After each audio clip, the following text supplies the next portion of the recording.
waxaan ku sugnahay maanta degmada Afgooye oo ka tirsan gobolka Shabeellaha Hoose. Gurigan aan hadda ka soo baxayo waxaan ku soo booqanay maamo Muno oo ah hooyo dhiban isla markaana uu madaxa kaga yaala daqar.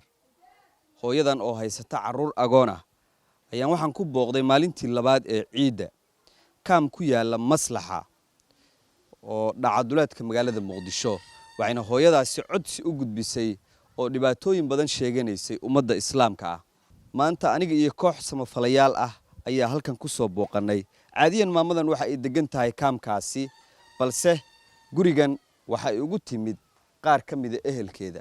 Muno Xaaji Guudle oo la harjadaysa korinta caruur agoon ah ayaa madaxa waxa ka gaaray dhaawac weyn oo ay gaarsiisay sida ay xaqiijisay haweeney deris la taasoo ay is afdhaafeen. Farxiye Cali Xuseen waxa ay ka mid tahay hooyooyinka degan magaalada Muqdisho. waxa ay daawatay muuqaalkii hore ee Shabeelle TV ay ku wareysatay dhibane Muno waxayna soo gaarsiisay deeq lacag ah oo ay isku daaweyso. Assalaamu calaykum waraxmatullaahi wabarakaatuh.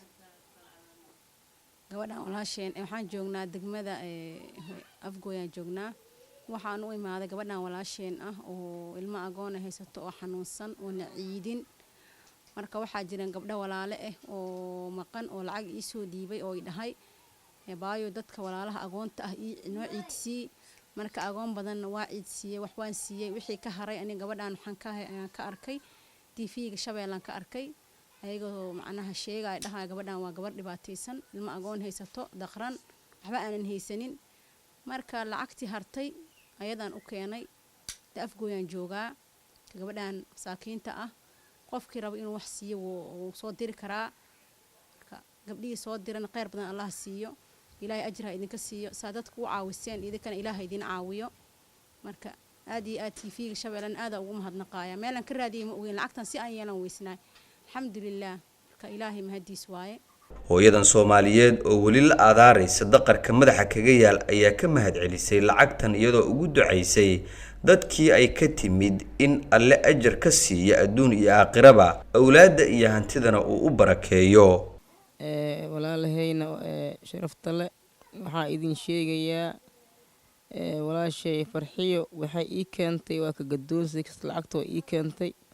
alxamdulillah ba'amal shukr ilaahay oo ilaah oo mahad celi walaalahayni oo isoo dhiibeen idinkana waa ni mahad celi ilaahay ajir la aniga siiyo awamankaas waa kaas garabkiin ilaahay agalo anoo iska khayr ban aniga siiyo anoo iska xanuunsanahay waa daqarna dhib iyo mayro dhibku waan iska waa muuqda waan arka doontii waan iska aragteenba haduu ilaahay hiraay waa kaas alxamdulillah isoo dhiibtay waa gadoonsay sharx khayr la aniga siiyo gabadhi isiisina Farxiyo idna khayr la asiyo hadana waa kaas ilaahay garabkiin ilaahay oo ilaahay ni soo qaado ilaahay oo ni sahlo in loo soo caawiyaan jecelahay walaalanahay waa xanuunsan walaashina waa malay.